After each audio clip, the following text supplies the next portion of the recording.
Hello, and welcome to Ben and Curt Till It Hurts, the culture cast caught at the crossroads of curation and castration. I'm Ben. And I'm Curt. And this week we are coming to you with the fires of hell licking at our heels. Welcome to hell, Ben. It is a bajillion degrees in this room right now. It's pretty fucking hot. Yeah.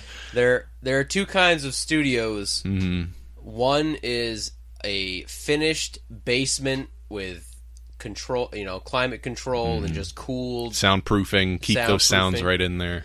This is not that kind. Nope. This is the other kind. We're in an attic full of squeaky chairs and dusty toys and furniture. And it is really, really hot in There's here. a fan in the window to tantalize us because we can't turn it on because Yep. you jerks would complain. Yep. We both took our shoes off. Yep. I'm wearing a tank top. I took my socks off, something I've never done. I rolled my pants up, too. Oh, wow, look at that. You're because I don't wear shorts. Yeah, So that's weird, Ben. You don't wear shorts at all? Listen, I don't want to get into it. Okay, I won't put you on the spot in the air. Yeah, no, I don't know. I don't know why I don't wear shorts. It's okay. Hey, I need to justify myself. Different strokes, man. We don't have our glasses on. Yeah, I took my glasses off, something I do very rarely. Yeah, same. I only take mine off to sleep. We have delicious, crispy bottles of, what's it called? Perrier. Perrier. Yep. It's unique French Perrier all day long is the tagline. Captured at the source in France. Mm. So, we're a little late for this episode. Yeah? I think so.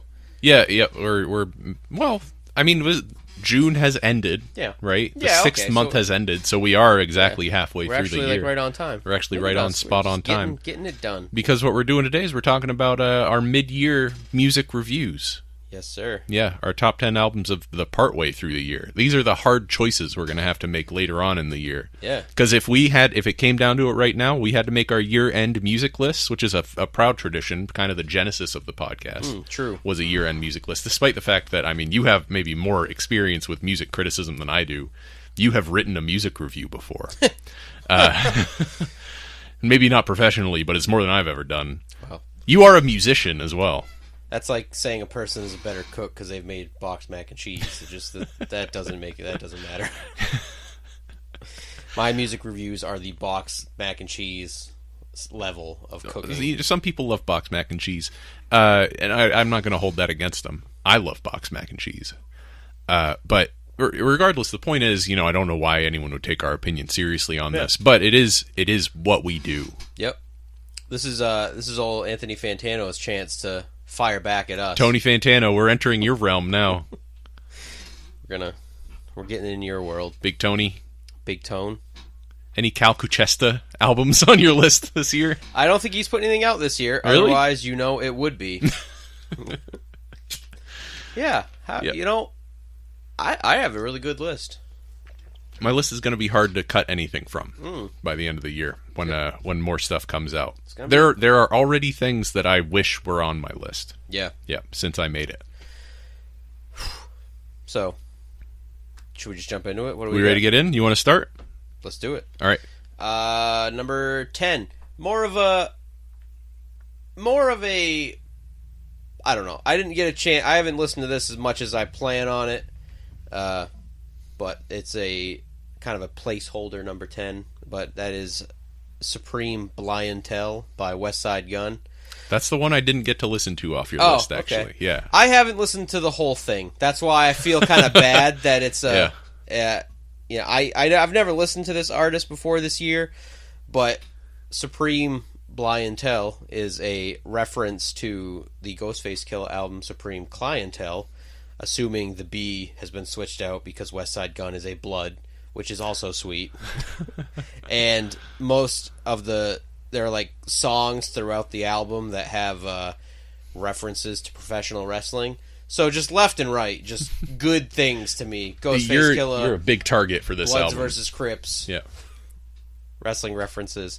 And then it's just some good straight up, just your good hardcore hip hop. So I need to listen to it more before I feel like I can really, go too deep on it. But this isn't going to be on your year-end list, is it?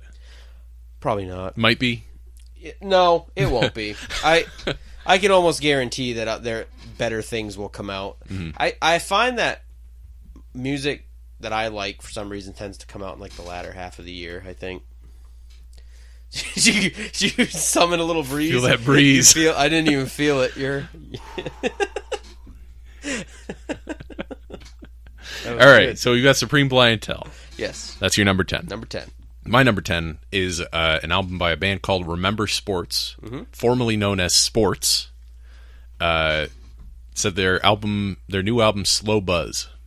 This is a female vocalist-fronted pop-punk band that I kind of... Like, most of this stuff I discovered through the Spotify Discover playlist, which has been like a true boon for me this year as far as discovering new music. It's been really fun to get on there. I've talked about it several times, so I don't need to drive that point home too hard. But this was one of the bands that I discovered through that.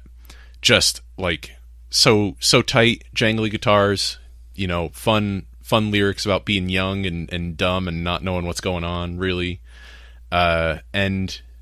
yeah, really good vibes from this album. Yeah. Real good vibes. I listened to half of this one. I was actually the one I was listening to when you came in, as you know. I recognized it. I shook my booty a little bit. There you go. I didn't notice that. I did it very stealthily. Yeah.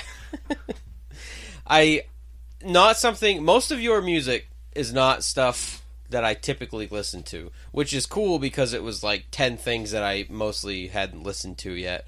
I'm not super big into like indie music, but like I was really digging on like the punky elements of it, and it's always cool to have like a female punk singer, so that was cool. Yeah, good Certified vibes. Cool. Good vibrations. That one might be on my list by the end of the year. We're gonna have to see where it develops. Yeah. It might go a bit higher. Yeah, I was gonna say sometimes even if something comes out that if nothing comes out that's better. Sometimes it grows. Albums grow on you throughout the year. I've had some number 2s that kind of started out towards number 5s and stuff. You've had some number 2s? Some number 2s that, What's your number 9? My number 9 is Americant by Ministry. Fuck yeah. Man, I'm not comfortable with use of profanity, but I did not know there was a new Ministry album. Yeah. I'm a big Ministry fan from back in the day. I didn't know they'd been putting out albums just regularly for the last 10 years since I stopped listening to Ministry. This was a big deal for me. I had never listened to Ministry. Until this one? Until this one. No shit. Have you gone back into the back catalog at all? No. Oh, man. I haven't. If you like this one, the rest of their shit's pretty much the same. So... just apparently for decades they've been fucking doing this, and I just didn't know about it. Al Jorgensen has just been he's just been pumping out tight albums with great names, by the way. Rap core, like hip hop element. A lot of samples, a lot of yeah. Honestly, I have to. It came in at number 9 because I think I like it conceptually more than musically. Like, I'm super on board with the imagery and the album title and the lyrical content, but it just kind of... I have a hard time with, like... For a person who likes metal and hip-hop so much, I have a kind of weird time when they cross over a little bit. Ministry is not a normal band, though. Yeah. You gotta remember, like, Ministry is custom designed to sound as unpleasant as possible. It's an aggressively unpleasant band, and that's what I love about it. For some reason, I'm more enthusiastic about this album on your list than you are. But, yeah, that's what I love about them. And they make music designed to alienate even people who like extreme music. Yeah, that's actually a really good point.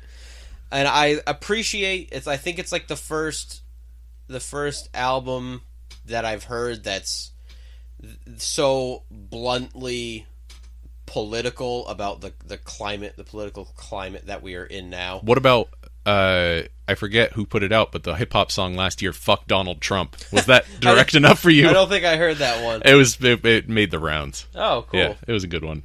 I remember Eminem's little cipher that he had, which was also that went around for a week or so. It did. Nothing lasts longer than a week these days. No, it makes you wonder what's being slipped past us unawares. Yeah, turns out a lot. Mm-hmm. What's your number 9? Oh, I forget. What is my number 9? Let me check my list. While you're checking, I'm just going to say that at the end of this episode, I'm going to try to squeeze in a couple, like, what have we been up to? Because I actually had a couple, and then I have a couple, too. I've been playing a couple video games. Yeah, so we'll do that at the end. Yeah.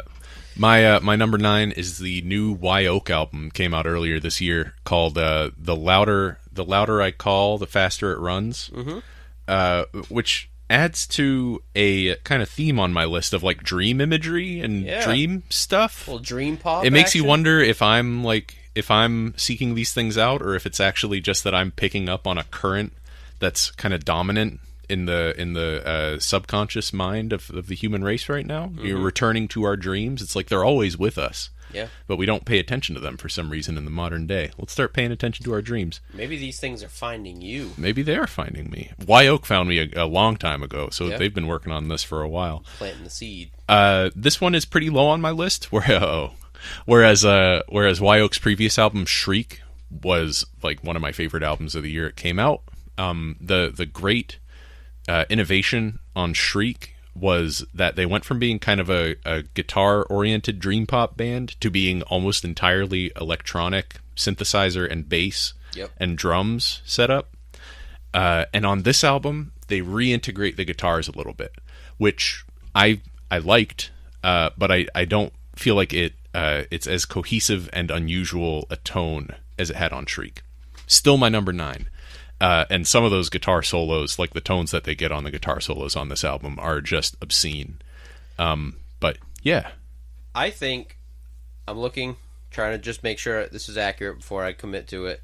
Out of all 10 of your albums, I think I liked this one the most. And it's because I am just a big fan of just ambience and dream pop and just like pretty vocals over electronic music, like super into that whole thing. Kind of found my way into dream pop last year, so it's all very new and fresh to me, and I had a really good time with that album. Yeah, very good.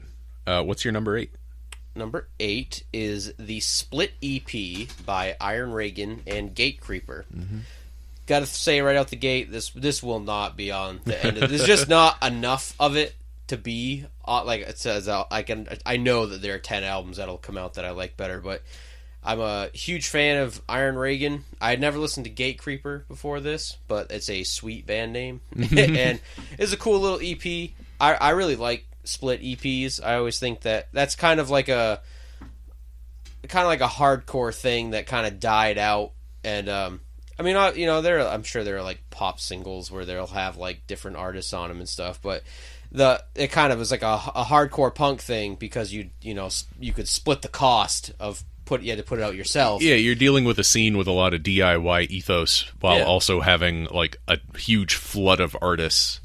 So yeah, you share resources a little bit. And so I just think that I like the resourcefulness of it. I like it's like an audience building thing as well. Yeah, it's like, hey, do you like us? We did a split with these guys. Yeah, I've discovered some great bands through splits. Yeah, and I really enjoyed that. I think I like the Iron Reagan side of it a little more than the Gate Creeper. I went the other way. Did you? Iron Reagan did very little for me on this one. Wow. Gate Creeper kind of captured me. Do you know if you listened to the Iron Reagan album I had on my mid-year last year? I think I touched on it. Yeah. I wasn't sure if it was made any difference, but I really like Iron Reagan.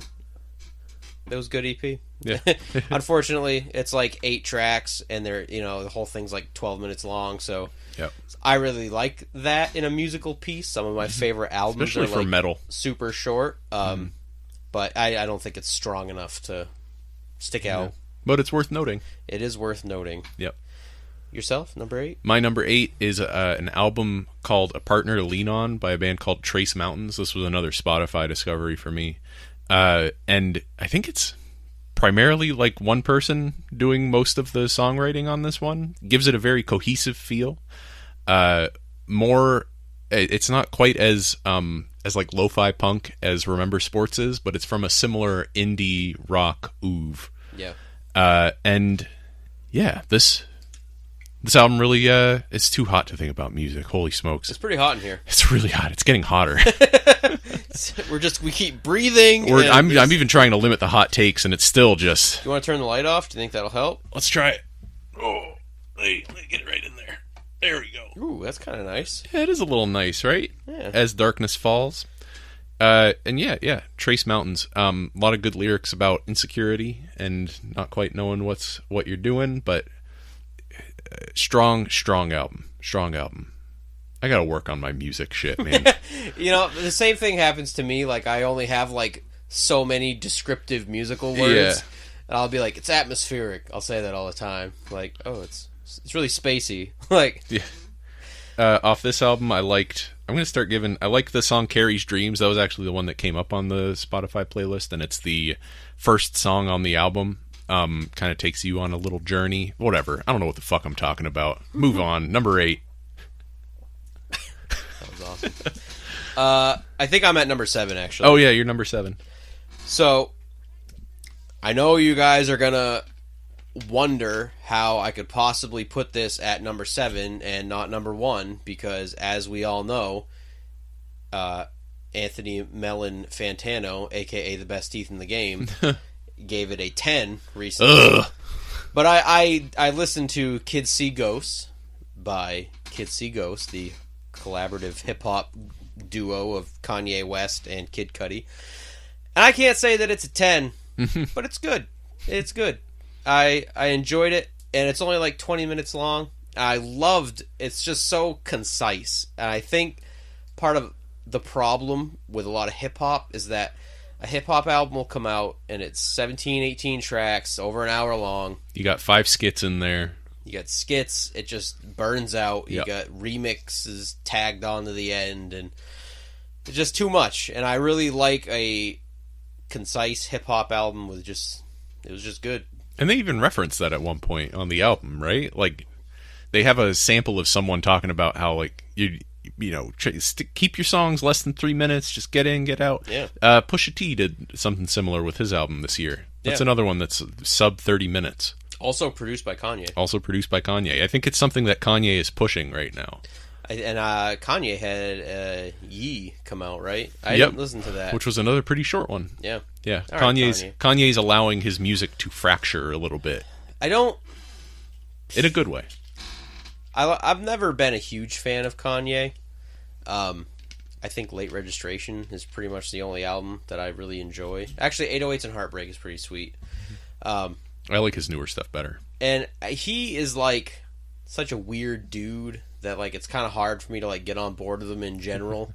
But like, I like him working with somebody else more than I like just straight Kanye.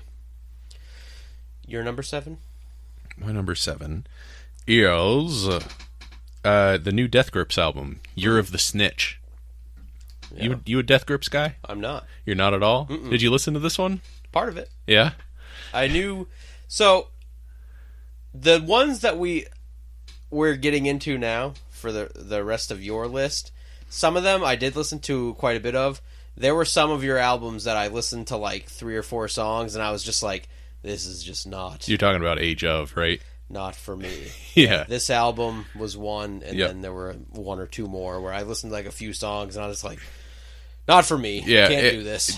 Death Grips, you know, if you know Death Grips, you know what they do, right? Yep. It's like I had never listened to them before. you had never listened to them before. Yeah, weirdly. I believe Fantano loves Death He Grips. does. It's one of his only 10s that he's given. Yep. Death Grips is doing something that nobody else in the game is doing right now. Kind of hip hop, kind of, and not rock, but kind of post rock. Yeah. You know, it's like taking the pieces left from the collapse of rock and roll, and instead of trying to put them together into something that looks like rock and roll, it's taking them and turning them into this kaleidoscopic vision of terror and just overwhelming sensory information coming in from all directions. It's like the production on this album. I believe they count their it's 2 guys. There's MC Ride, who does the vocals and writes the lyrics, and there's another guy who does the instrumentation, but then I believe they count the third, Death Grip, as being the producer. Oh. And you can get why, because the production is so important on this album. They're taking these it's kind of a musical collage experience where you're zooming on a journey through all these different styles of music, but none of them, it's always they're reminiscent. They're not trying to approximate the actual experience of listening to music. They're approximating like a disturbed and tilted version of, say, the last 20 or 30 years in the development of rock and roll and hip hop, and piling all these elements into a big collage and subjecting you to them. It's great. See, now based on that description, I feel like I need to go back in and make it make sense to me. You can't listen to a Death Grips album. It's encyclopedic, right? Like there's this idea of encyclopedic literature, of like literature that's drawn from the experience of the modern world, in which we are so bombarded by information that in order to make sense of anything, you need to make sense of everything all at once. And I would say that Death Grips are encyclopedic music. You have to allow it to flow over you as though it is a space in which you are inhabiting, more so than it is like a linear piece of music that you're listening to. I will listen to it again with that in mind, and I think maybe I can tune my ear to what I need to hear. Yeah, give it a shot. All right. My next album is Sin and Doom, Volume 2 by Impending Doom. Did you get a chance to listen to this one? I listened to the first 2 songs. I liked it. Yeah. Impending Doom was one of the first extreme metal bands that I got into. They're a Christian death metal band. I could tell, actually. Yeah. Their first album is called Nailed Dead Risen, and that was that was one of the 2 extreme albums that got me into heavy music. And I was a big fan of their first 3 albums, and then metal kind of went through this new metal revival, a few years ago, and I just was not.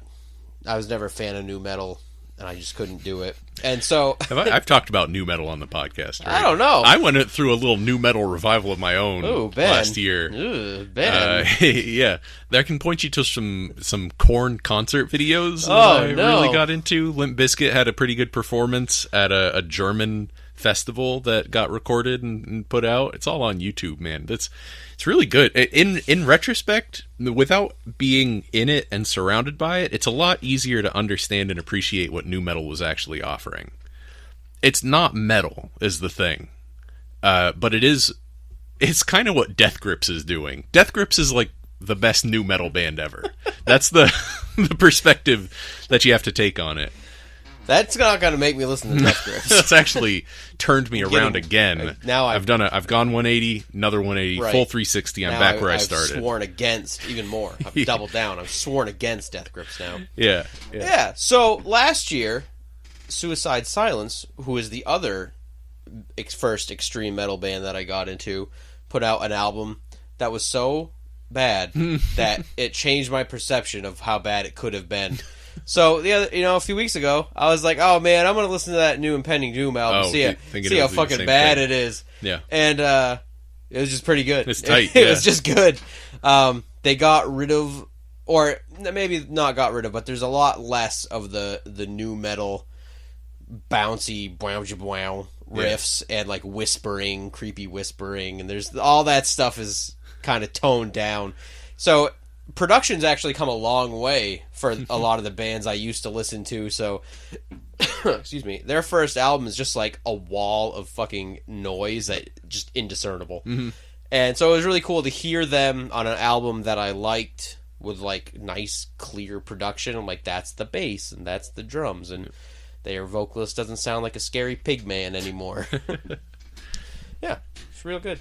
Speaking of extreme metal, this is not the next album on my list, but it is an album that I forgot to put on my list. Speaking of Christian extreme music, there's a band called Ilsa that their album came out in, I think, March of this year. Yeah. And I think I messaged you about Corpse Fortress. Corpse Fortress, the album by Ilsa. I don't know if I listened to that one. I know I sent you the song Hikikomori. Mm-hmm. And yeah, the entirety of Corpse Fortress is an album that I forgot to put on this mid-year list, but it's definitely going to be on my year-end list. Yeah, one of my absolute favorites from this year so far. But my actual number 6 is the new. Oh man, the sweat from my fingers is all over my phone screen now. You can't use your phone anymore, can you? Yeah, I can't. It's working all right. We're getting deep. My number 6 is the new 9 Inch Nails EP, Bad Witch. Mm-hmm. I don't know if I've talked about it on the show before, but I'm a big 9 Inch Nails fan from my own adolescent days, which is the correct time to get into 9 Inch Nails, I think. Which is the acceptable time to be a big fan of 9 Inch Nails. Yep. And one of the only acceptable reasons to be a fan as an adult is Yep. that they found you at that perfect age where Yes. they can do that. It's very difficult to penetrate the Nine Inch Nails body of work unless you're actually feeling those feelings If when it's we happening. were 45 and you put a Nine Inch Nails album this high on your list, I would think less of you. But you're not. I'm not. Wonder how many 45-year-olds I just made sad. Oh, My man. joke. I actually don't care who likes what. Well, let's do that. Let's do the timeline. Nine Inch Nails started about 30 years ago. Did they? Yeah, late 80s. I did not know If that. you go back to the earliest Ministry albums, Nine Inch Nails started right after. Okay. Early Nine Inch Nails was heavily inspired by Ministry. Wow. In my opinion. I don't know if that's actually true. Maybe the first Nine Inch Nails album came out before Ministry or whatever. Yeah, but maybe. if you... I'm going to get into my encyclopedic knowledge of Nine Inch Nails do it. here. But so let's say their first album, Pretty Hate Machine, not all that Ministry inspired. More electronic, sort of dance angst music. Industrial? Not yet. Not yet. Right. The first one's still pretty straightforward synthesized sounds. But once you get into the Broken EP and especially a Downward Spiral, those albums are heavily inspired by industrial music. I wouldn't say that they were themselves industrial music. You could. I don't know if I would say that because industrial music is like noise music. Yeah. Like Ministry, where what you're trying to do is take industrial sounds and literally make music out of them. Nine Inch Nails was making music and adding a layer of industrial noise or metal noise to it. But that's something that they stopped doing in the last 10 years or so, pretty much since With Teeth.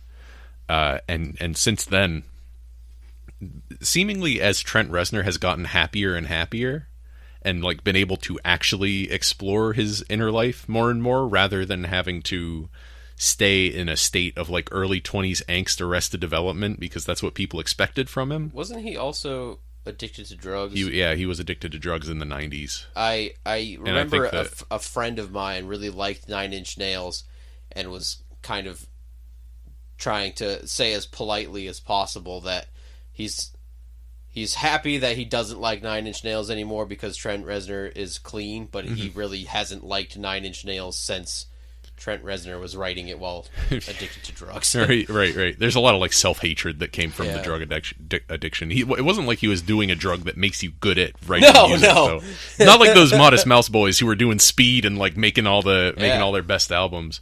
I think Trent Reznor was a heroin and booze kind of guy. Yeah. But yeah, his more recent stuff is he went through a period where he made a lot of dance music. Now he makes dancey rock music with a little bit of an edge to it and like vocalless noise music, ambient sort of music. That's what the last two tracks on this album are. It's like a 10-minute chunk of just ambient pulsing music that I really like. He does soundtracks too, which is maybe where a lot of that influence is coming from. I had a hard time with this one, and it comes down to I just really don't like industrial music. Or You put a Ministry album on your list. I know, and that's probably not going to make the. I like I said, I think the Ministry thing thematically is where it's really strong for me. I started listening to like Danzig's solo career, and once I got to like Danzig 5 where it's just like hard industrial, I was just like I literally cannot listen to that. Like I put it in and I was like, what the fuck is this? And like 2 seconds later I was like, can't do it. But my number, what are you at, 5? 5. You're at 5. Yeah. 5. Firepower by Judas Priest. Mm-hmm. Didn't expect Judas Priest to come out with a fucking killer album this year. I kind of the same thing that I had, said about Impending Doom. Last year, Deep Purple had an album come out that was just somehow flaming and wet garbage. Like it was both stinky wet garbage, but like that was also on fire. Was how bad that Deep Purple album was. And then I saw that Judas Priest had a new album, and I was like, yeah, let's see what the guys in Judas Priest are fucking up to. Yeah. And it was fucking incredible. Like, just, if you like, just like 80s metal, it's just, they could have just went back in time. Like, they could have said, we wrote this in 1981 and forgot to put it out. And I'd be like, man, I fucking believe you. This is the lost work of Judas Priest. It's this timeless, just British metal of just incredible, if you're into that type of thing. So I'm not, and I wasn't. No. Good to know. I'm glad. Yeah, I listened to a couple songs off this one. It super wasn't my thing.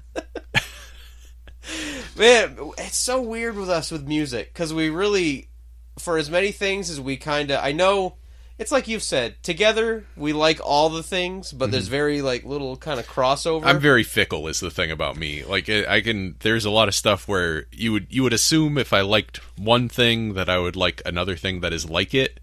But with the types of things that I like, I'm super picky about the specific instances, and Judas Priest just has never done it for me. And I like that towards the tail end, and it makes sense that at like the tail end of our list, we're like, yeah, it was pretty good. I like that one. And as we get to like what we liked the more best, and more we specific. divide further and further. Yep.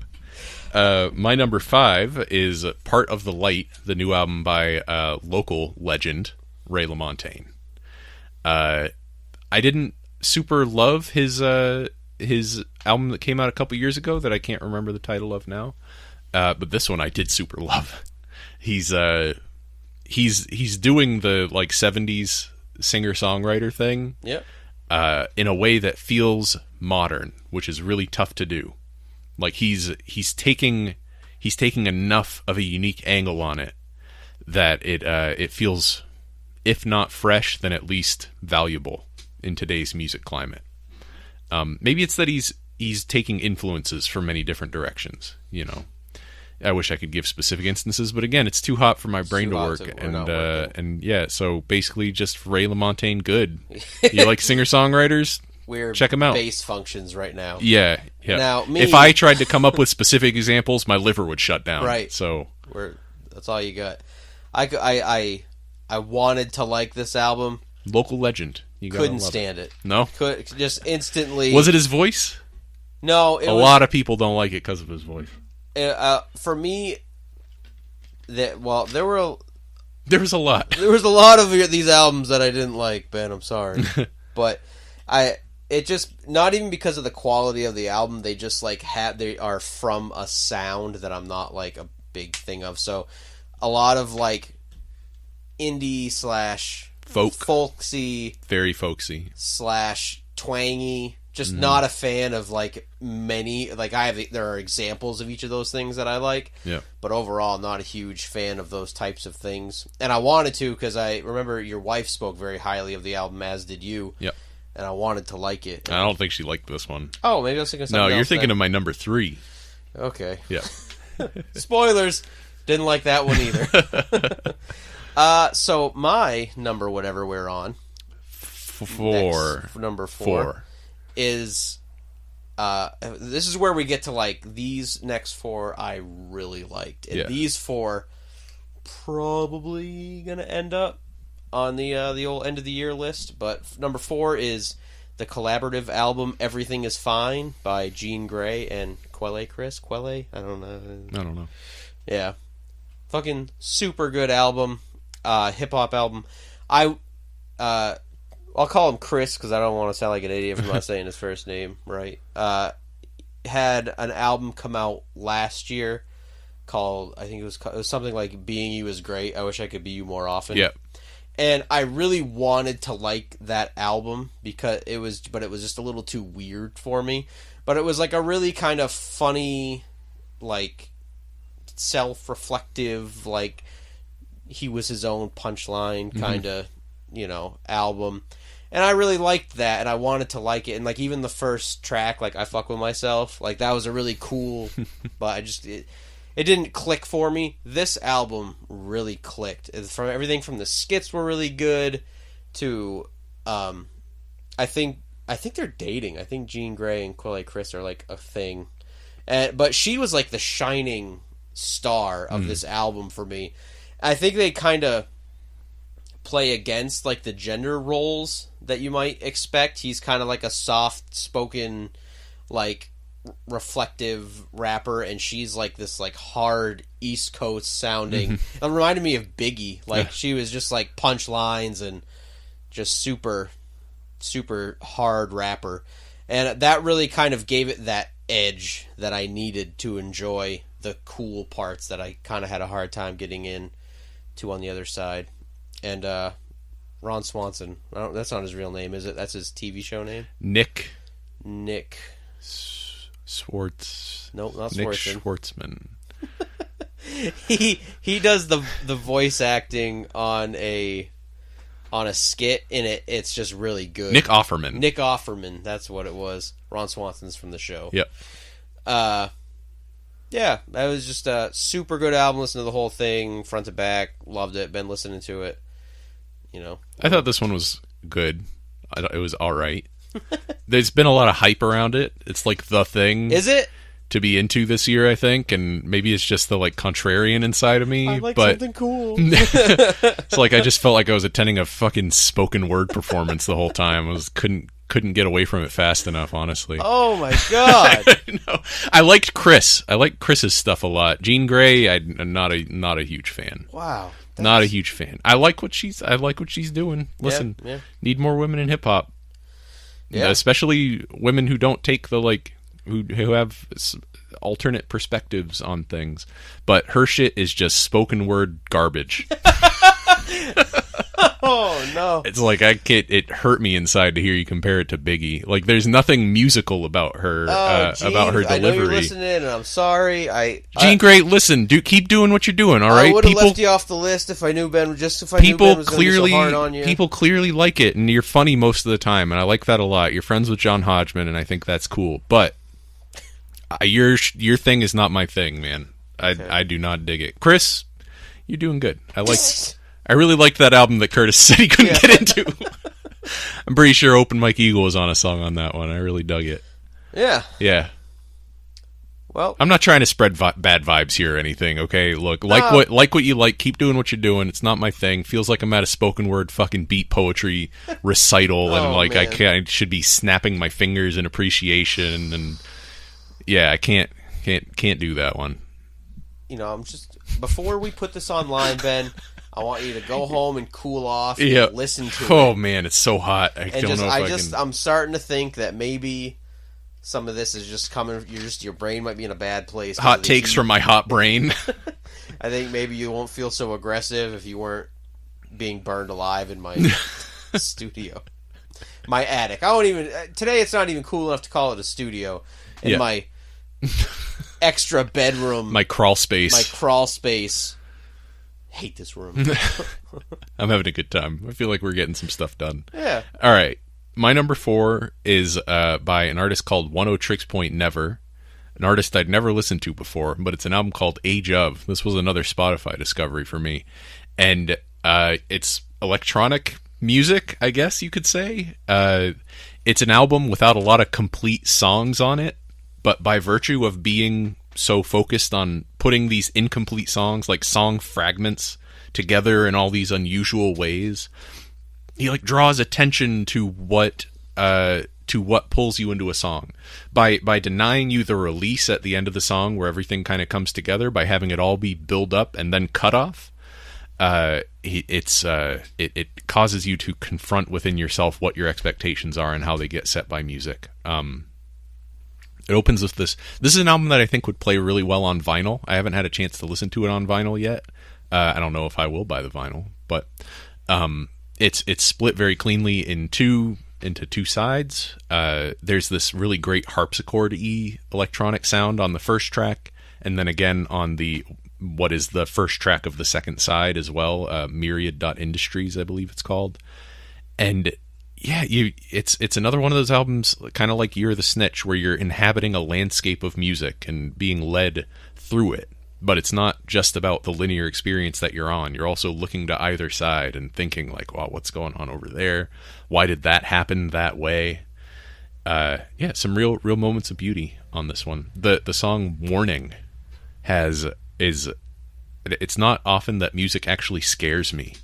Oh. But the song Warning I see. I didn't get that is far. scary as shit. If you want to talk about atmospheric music, I'll say that Age of by One O Tricks Point Never might be the most atmospheric album that I listened to this year. So far.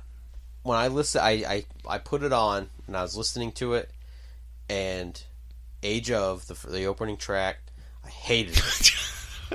I hated it. That was the one that came on my Spotify playlist and got me to listen to the rest of it. Oh, I loved it. I think it served a purpose, and the rest, I listened to the first 5 songs. So, Toys 2, I actually really liked. Toys 2 is written to sound like a song from a Pixar movie, apparently. Oh, okay. Yeah. Yeah. So after that first track, like 2 through 5, I really liked each one of those, and it was just kind of very same words I always use. Just cool, atmospheric, like just good electronic. Check out the song Warning sometime if you want to get your pants scared off. Ooh. Yeah. I certainly will, because I certainly do. All right. What's next? Number 3? Yep. Coming in hot. Czarface meets Metalface by Czarface and MF Doom. This was an album that would have made it onto my list if it wasn't already on yours, I think. Okay. Yep. Thank God. I'm glad you said that, Ben. I like it. I like this album a lot. I like it a lot. The thing about this album is that I don't think it's pushing any boundaries or adding anything to like the genre, but Czarface started putting out music a few years ago, and it was kind of one of those things where it was like it was the Burger King of what it was. It was, yeah, I mean, we like MF Doom's already kind of doing exactly what you do, but this is like so good that we're not gonna care. I fundamentally disagree with that statement. Okay. Yeah. All right. But anyway, keep going. We'll talk about it, because we'll just do a Czarface series. Who is Czarface? Czarface is a 3-piece hip hop group consisting of 7L and Esoteric, who are a group on their own, and Inspectah Deck from the Wu-Tang Clan. Yep. So Inspectah Deck is a phenomenal lyricist. MC Esoteric is also a phenomenal lyricist. I think they're both kind of similar in a lot of ways, which is kind of weird that because they're the only 2 MCs in the group, that it's weird that it works as well as it does, because there's not a whole lot of like varying dynamics with what they do. And MF Doom, he's Doom, man. He's probably the most famous underground. He's the most famous, not famous rapper of all time. Yeah. And yeah, so that's kind of where I was going with that was, I don't think that it's like changing anything or like breaking any milestones, but it's just really cool to see a full collaborative effort come together from the guy who did his thing, and then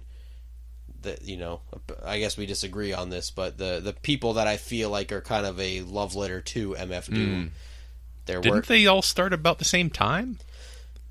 I'm sure as like musicians they did, but Czarface is like a very different thing from, I think, like what those guys had been doing up until they started doing. I haven't listened to too much of what they had been doing before, but it all felt like it was in a continuity, certainly. Yeah. I think that, I guess just in the sense that it's your sample ridden boom bap about, comic book characters with mean villains as your protagonist and stuff. Okay, yeah, I guess I can see that. They touch some of the same, a similar thematic thing. But they do offer very different. I think the style of writing and the style of lyricism is very different between them. But it goes together really well on this album. It's like Guar and Lordy. No. Reference that no one's going to get or care. Hey, Lordy won Eurovision, all right? So please don't ever compliment Lordy in front of me. Lordy won Eurovision rightfully. Please don't state any positive facts about Lordy in front of me. Yeah. So you like this one too? Just we're both like rubbing our faces. My eyes sting, Ben. Sweat is dripping down our faces. I don't know how hot it is in here, but it is. It's 100 degrees. Brutal. Yeah, I really like this album as well. I'm wet. Yeah, great album. The face on your shirt is sweating as well. Yeah, that's Rick Ross on my shirt. That's, nice. That's like a pencil drawing of Rick Ross. That's cool. Oh, Sawfan 666? Yeah, classic. Nice. I like that guy. Me too. Let's have him on. Corey, we know you're listening. Corey, please be on our podcast. Please come Give us back to the the Corey internet. bump. Yeah. Yeah, What's make your number triumphant 3? return to us. My number 3 is the new album by Shaky Graves called Can't Wake Up. Mm-hmm. Another dream imagery laden album. It's laden often both with the idea of what's happening in the dreams, but also what surrounds the dreams. You know, the waking life that feeds into your dreams and causes them to be the exaggerated versions or the ideal versions of what's going on, all in metaphorical language, of course.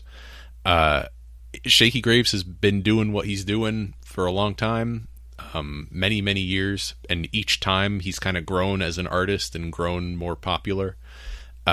What he does is like Texas country music filtered through a rock and roll lens, filtered through like a street performer lens as well.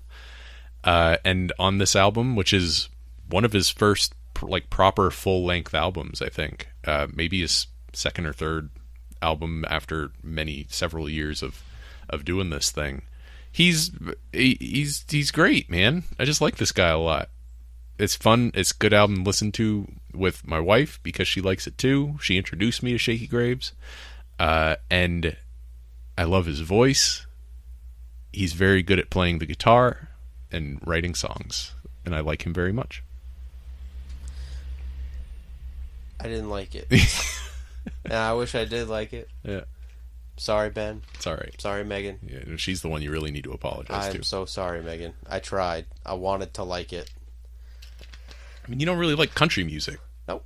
Yeah, so there you go. This is... There you go. explains it. Problem solved.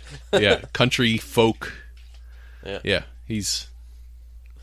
you're not into handsome men. Yeah. So my brother is into country music, and he messaged me this morning at like 6 a.m, and he said, "What the fuck is up with all these country roads memes?"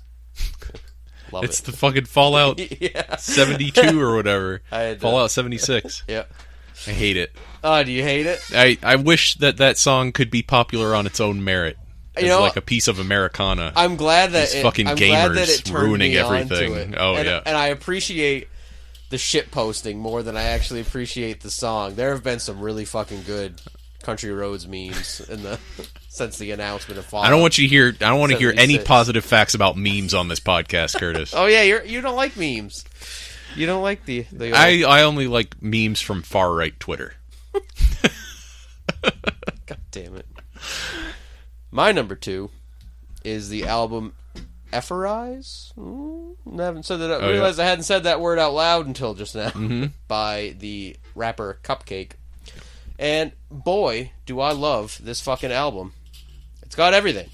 It's got fucking punchlines. It's got bangers. It's got songs with cool messages.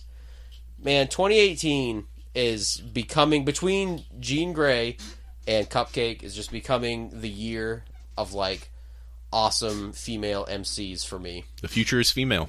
I'm loving it. I read it on a t-shirt. I saw that on a t-shirt, so it must be true. It's changing what... I mean, I know I like needlessly and like cold-heartedly rank everything, but it's really changing what I will like in like a female MC.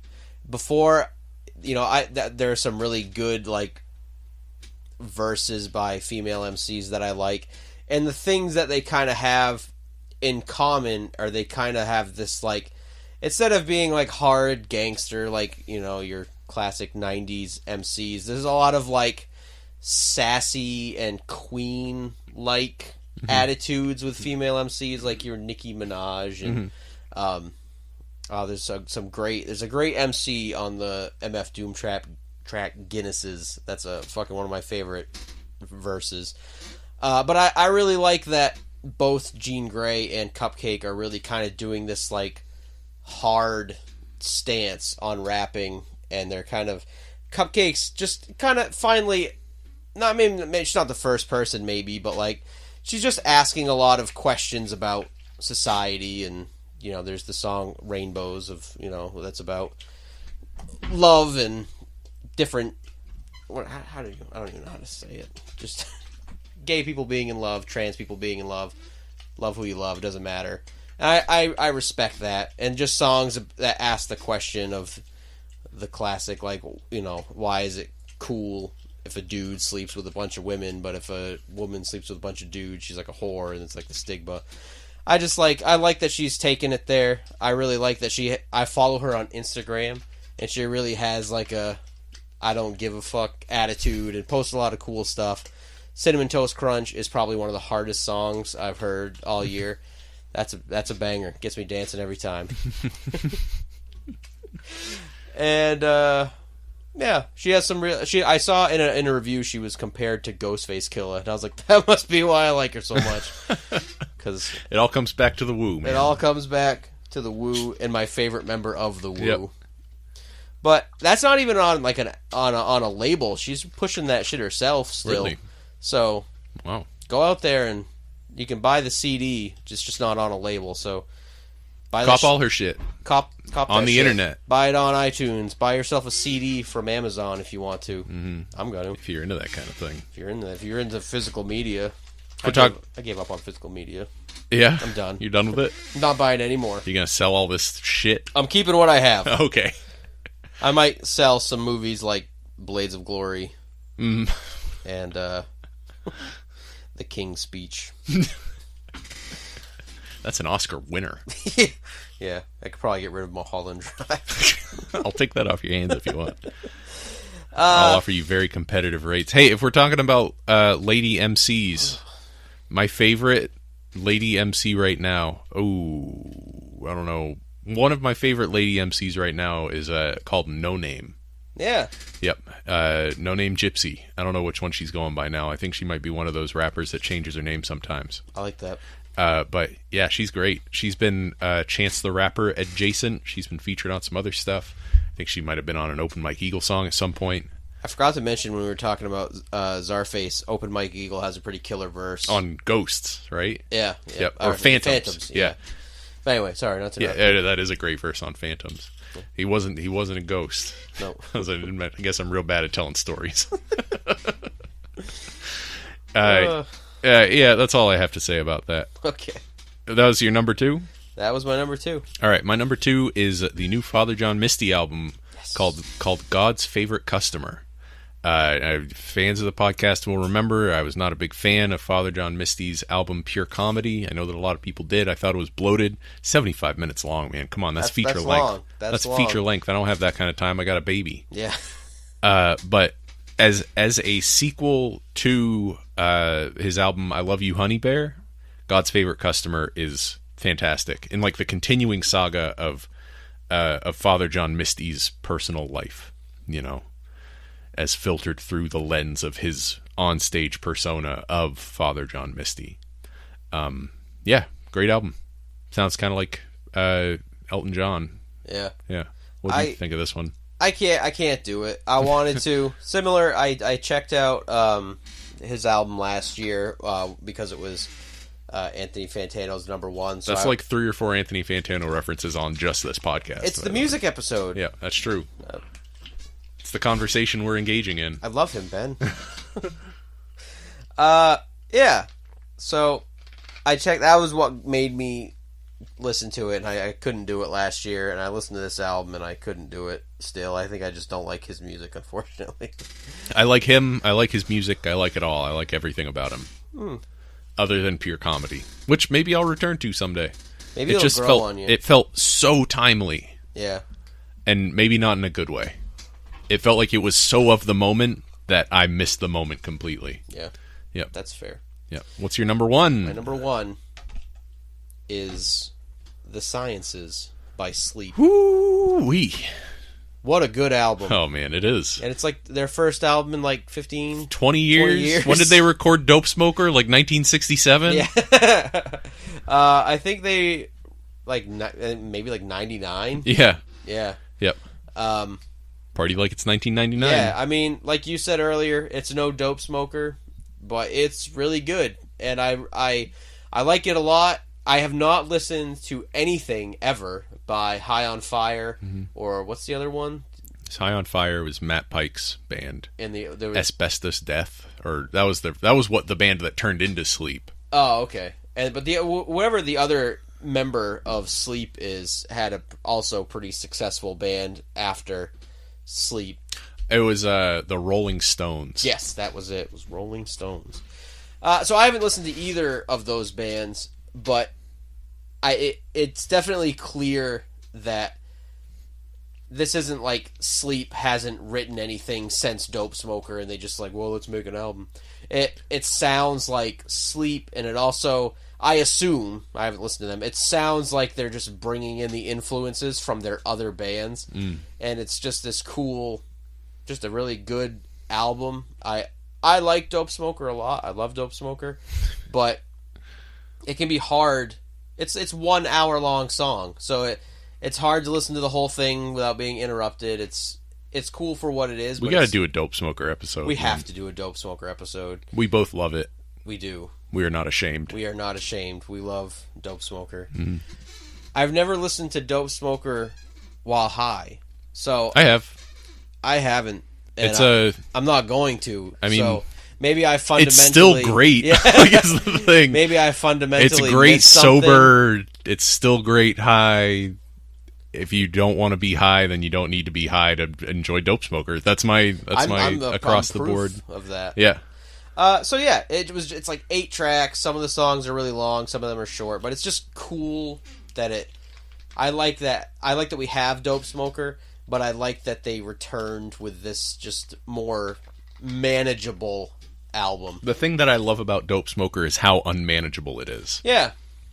That's what's one of the things that's so great about it. I will sometimes, and we'll hash this out on the Dope Smoker episode someday, but I definitely have my favorite solo off on Dope Smoker. Now, and I don't think that any of the solos on The Sciences are even as good as my least favorite solo on Dope Smoker. That's fair. I remember you told me that sometimes I said it's hard you have to listen to Dope Smoker from start to finish, and you said sometimes I like to put on side 2 of Dope Smoker and just listen to the guitar solo section. It's the part that transitions into, I can't remember now if it's the second or third. I believe it starts around 35 minutes into the album. And I thought to myself, this guy is a psychopath. It's the part that goes.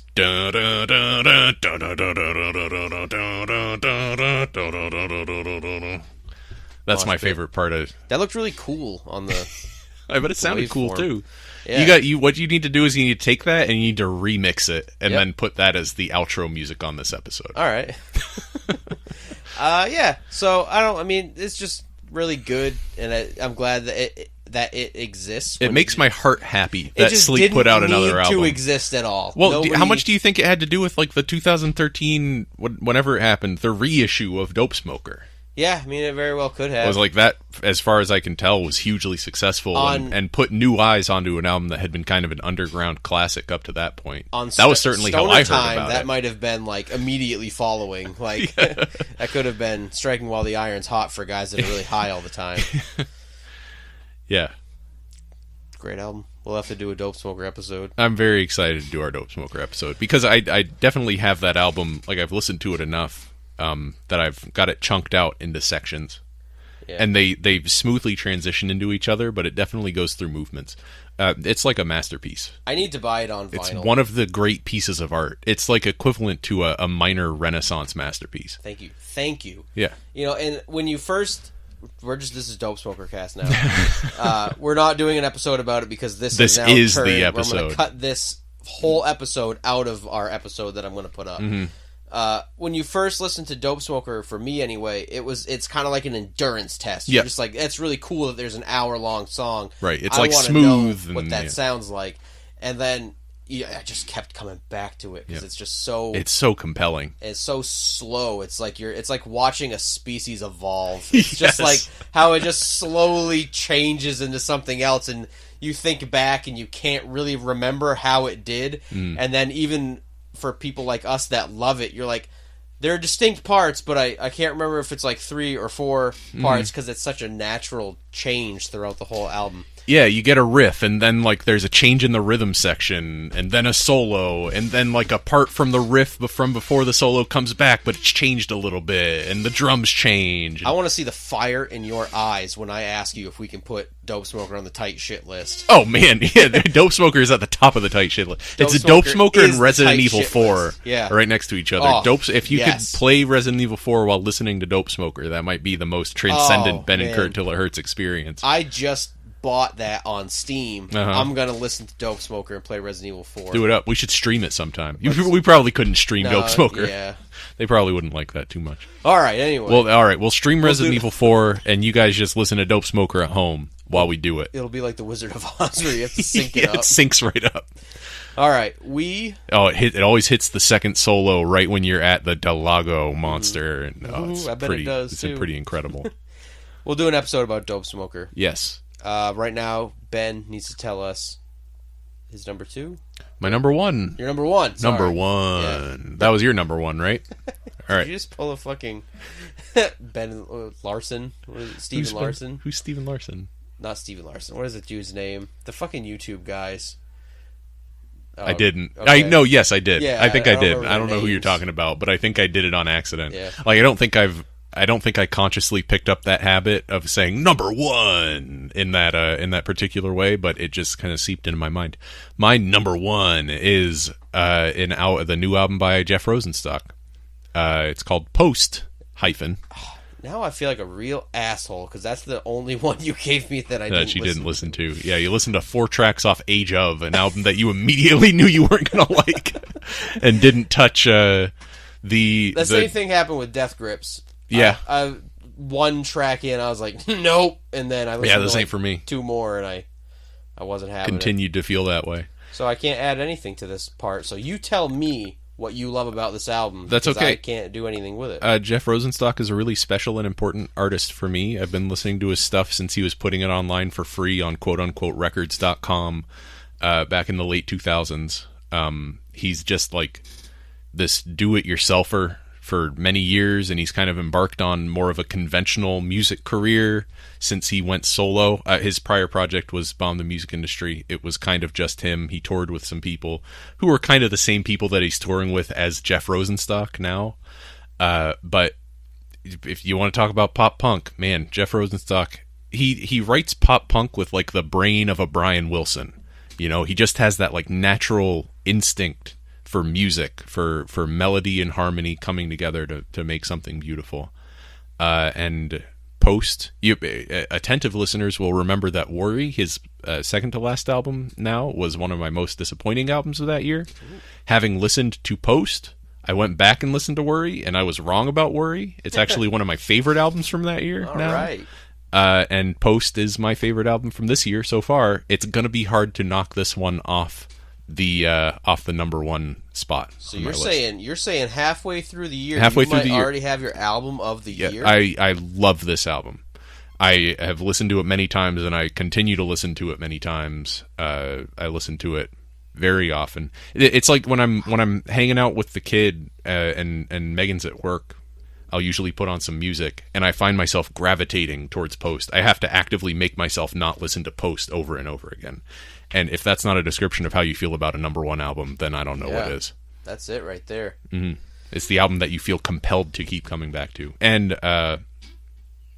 there is a dream connection on this one as well. Yeah. In the song Melba, the chorus goes, I believe, it's something about, let's go back to Melba, we can start over, because the things you've forgotten in dreams can be remembered.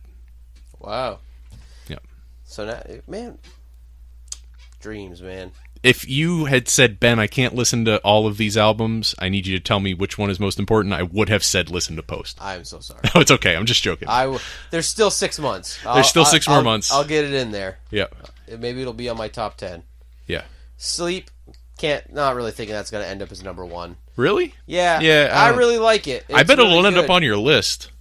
Might end up on my list. I have to come back to it because maybe it might be a Dope Smoker situation. Like I felt the same way about Dope Smoker that you described when I first listened to it. Maybe I'll listen to it. I'll get some favorite solos, and I'm fully honest about the fact that I'm not a professional music reviewer. My opinions are full of biases, and chances are, if a band that I already really like a lot puts an album out this year. Ghoul comes out with another album, it'll probably fucking blast right to the top if it's something that I'm already super familiar and a fan of. Yeah. Well, that's it for that. Yeah. You want to talk shop a little bit? Yeah. What have you been up to? Well, two things. One quick one. Just was super stoked about something that happened to me today. I signed up for Full Moon streaming services earlier this year. We play the Full Moon streaming services check-in theme music.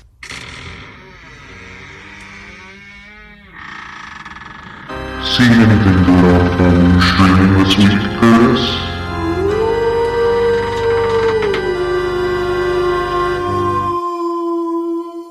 Way back then, and they give you like a $50 gift card to spend in their store.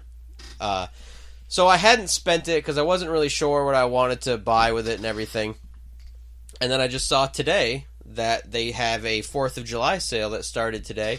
And if you order on their website more than $50, you get it shipped for free.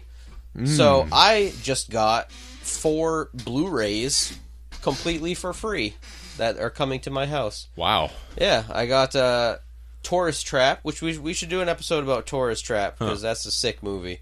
It's from like 1979, I think. Nice. And then I got 3 more Puppet Master Blu-rays because I have 4 or 5. Yeah, I have 5, and now I have 3 more coming. So I'm just working my way towards the whole Puppet Master Blu-ray collection. What a waste of fucking money. That disturbs me that you're doing that. You know, does it make you feel better that I know it sucks? Like I know it's not a good thing to be spending my money on? Yeah. Do you ever feel like you might be demonically possessed? No. Like one of the toys? Mm-mm. They're not demonically possessed.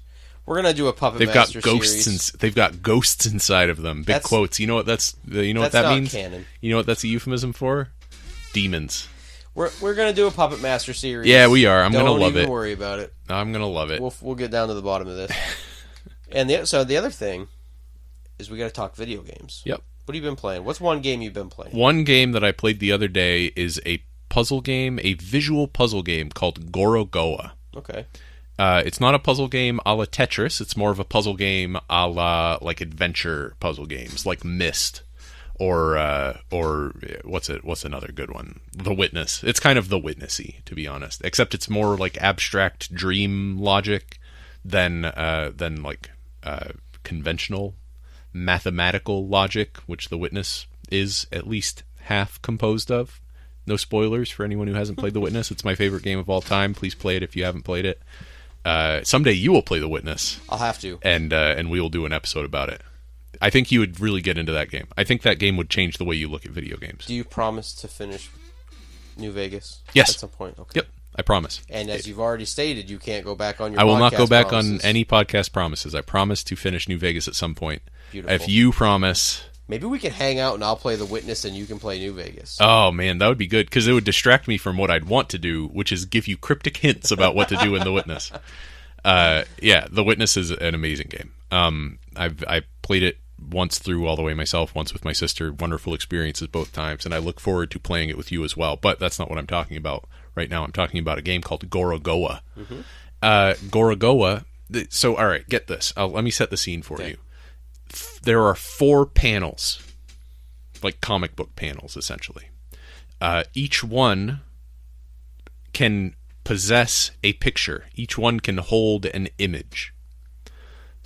And you click and drag the images around to occupy different panels. When you click and drag them, sometimes when you click and drag an image, it will separate into 2 images. So, like, say you have an image of a wall with an archway on it, and behind the archway is a garden. Click and drag that image, the wall and archway will lift off, and you drag it to a different spot, and then you'll have just the archway and just the garden, right? And there you also have a character who's like moving around in these images. Sometimes the images will link up and your character can move from one to another. Say you have this archway, maybe you can take the archway, pick it up, and move it to another picture, at which point the archway becomes an archway for your character to move through on that other picture, right? It's one of the craziest games I've ever played. I'm literally doing my best to describe it, and I'm crashing and burning. Or okay, one of the puzzles that recurs, and it seems to contain the essence of what Gorogoa is that you have one image that is a lantern. You have another image that is a dark room where your character is trying to read a book, and you have another image which is a night sky. If you move the image of the night sky so that it frames a star, you can take the image of the lantern, click and drag it on top of the star so that the empty lantern is filled with the star. That lights the lantern up. Then you can take the image of the lantern and move it onto the image of your character trying to read something in the dark. The lantern is now lit, and it combines into the scene of your character trying to read something in the dark, at which point your character can read what they were trying to read. Right? Gorogoa is the title of this game. Gorogoa. It was put out by a film studio. Annapurna Interactive did this, and it makes sense. Like, that's an appropriate thing. It doesn't seem like it's very long, but the other thing that I haven't mentioned is that it is gorgeous. I'm silently looking at the trailer for it on Steam. Yeah, it is just beautiful to look at. That is cool. Yeah, right? I saw that the Steam summer sale lasts for there's a day and a half left on it. Yep. And The Witness is 70% off, $11.99. Buy it. Yeah? Do it. Ben's favorite video game of all time? It is absolutely my favorite video game of all time, hands down. I'll probably pick it up after the show. Gotta check that bank account, see what's happening. Yeah, I think it scales pretty well. Like, Jonathan Blow is an amazing programmer, and he probably programmed it very well so that it could play on your computer. My normie computer. Resident Evil 4 makes your computer chug a little bit, right? Yeah, well, I changed it down to 30 FPS, and it really that improved. Kind of came out of made it a more good. The Witness is the best game ever made, in my opinion. It's my New Vegas. Ooh. I can just play it forever. Except it only has, I think, 2 achievements. What's the point? What's the point of even playing that garbage? It's not even going to affect your gamer score. That's why you play games. Yeah. Now you got me curious. What about you for video games? So I finished Doki Doki Literature Club. Does it get real weird? That game fucking rules. Yeah? And I so badly want to just talk about it, and I don't have anybody to talk about it with. Yeah. It's free on Steam. I'll go get it. I'll play it. I want you to play it. I want everybody to play it. It's like a book. It would be the second book that we talk about on the podcast. Yeah. It's a visual novel, but a novel nonetheless. Yeah. So it's free to play. Everybody should go play it. It's super, super good. And I have no spoilers about Doki Doki Literature Club. I don't know where it's going, other than it teaches you that you shouldn't trust a girl who reads poetry. That's the only thing I've heard about Doki Doki Literature Club. I just wanna talk about it, and I can't, and it's killing me. Yeah. So we'll have to listen. That's a book.